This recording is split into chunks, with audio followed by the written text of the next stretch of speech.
Hello दोस्तों, मेरे channel पर आपका स्वागत है। लाल किताब की सरल और सटीक दुनिया में आपका स्वागत है। आज हम आपको बताएंगे कि बृहस्पति जब लगन में होते हैं तो वो क्या क्या फल देते हैं और उनके क्या क्या फायदे होते हैं। क्या क्या हम जो सोचते हैं कि हमें नहीं बताया गया वो बताएंगे। पहले घर को तख्तहज़ारी कहते हैं। किताब में लिखा है पहला घर है तख्तहज़ारी, ग्रह फलदाता कुंडली। जो पहला घर होता है वो तख्तहज़ारी होता है। फिर तख्त कहते हैं, राजगद्दी कहते हैं, कुंडली का मस्तक कहते हैं, पेशानी कहते हैं। तो ग्रह फलदाता कुंडली का सारा फल उसी से मिलना है। और वैसे बृहस्पति को ये घर पसंद नहीं है क्योंकि ये इसमें दौलत और माया का झगड़ा है और बृहस्पति को माया और दौलत से कुछ नहीं लेना। गुरु जब पहले घर में आते हैं तो ऐसा इंसान जब पढ़ा लिखा होता है, कोई डिग्री डिप्लोमा किए होता है, कोई दस्तकारी जानता है, कोई हाथ का काम जानता है, जिसमें डिप्लोमा उस पर डिग्री सर्टिफाइड डिग्री होती है, तो वो कहते हैं कि वो सोना लेके आता है। इतना पैसा धन, बहुत धन आता है। अगर वो लिखना पढ़ना नहीं जानता तो फिर वो फकीरी भेष में रहता है, गरीब ही होता है। सब और सोना भी ऐसा है जो सबसे उत्तम होता है और दया धर्म के साथ होता है और सभी रिश्तेदारों की, सभी भाई बहनों की, संगी साथियों की सेहत दौलत सब अच्छी रहती है। भगवान विष्णु की तरह पालना करता है।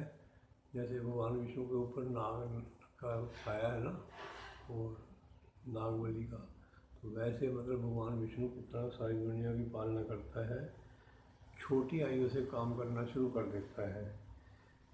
मगर एक बात उसमें बहुत बड़ी है कि 27 साल की उम्र तक पिता का साथ रहता है। उसके बाद पिता का साथ ना होने की संभावना बढ़ जाती है।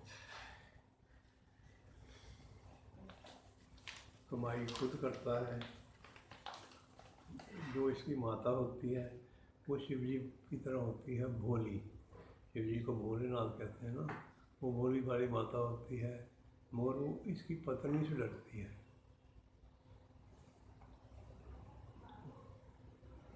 अब सुनो जो बात।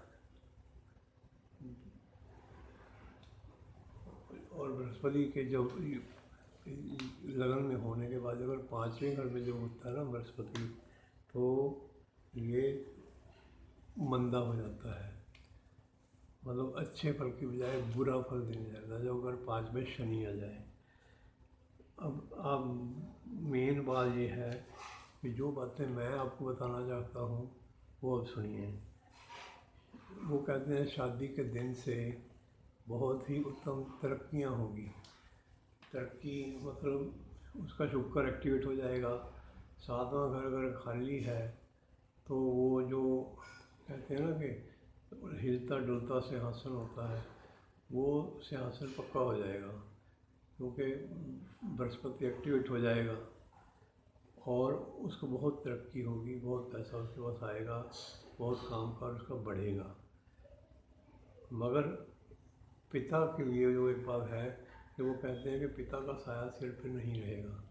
पिता का साया सिर पर नहीं रहेगा मतलब पिता या तो चले जाएंगे दुनिया से या फिर उसका ध्यान नहीं देंगे, उसके लिए मतलब को ना बराबर होंगे, तो वो इंटरेस्ट नहीं लेंगे अपने बेटे में। और अगर कहते हैं कि कोई आदमी कहता है कि मेरा तो पिता भी हैं, मेरा तो सास भी देते हैं, तो पंडित जी ने कहा है कि वो फिर जुदा घर का होगा। जुदा घर का मतलब बृहस्पति किसी और घर का होगा, बृहस्पति का लगन का नहीं होगा। और उसके बाद उसका जो कारोबार है वो भी पक्का नहीं होगा। किताब के हिसाब से हर 8वां साल तरक्की का नहीं होगा। 8वां साल तरक्की का नहीं होगा का मतलब है कि एक बार काम शुरू किया, बहुत चला, 3-4 साल काम चलते चलते वो काम फीका होना शुरू हो गया। 8वां साल आते आते 6वें 7वें 8वें तक काम ऐसे बंद हो जाएगा कि या तो इसमें और पैसे डाल लो। कंटिन्यूस तरक्की नहीं होगी।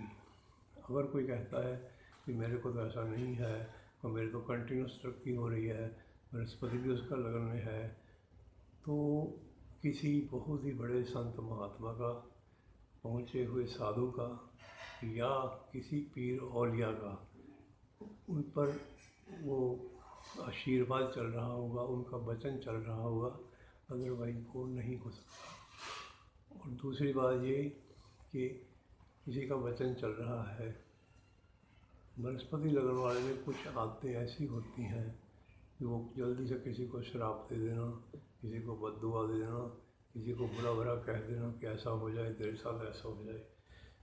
इस चीज़ का खास ख्याल रखने की ज़रूरत है कि वो 10 गुना मंदा असर लेके आती है चीज़।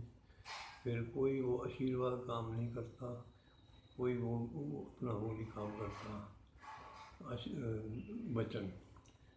तो ऐसा है, बृहस्पति के काम करो। अगर बृहस्पति लगन में है, माथे पर केसर का तिलक लगाओ, सोना पहनो गले में। तो अब बाकी मैं अगले वीडियो में आपसे फिर मुखातिब होऊंगा। जय हिंद।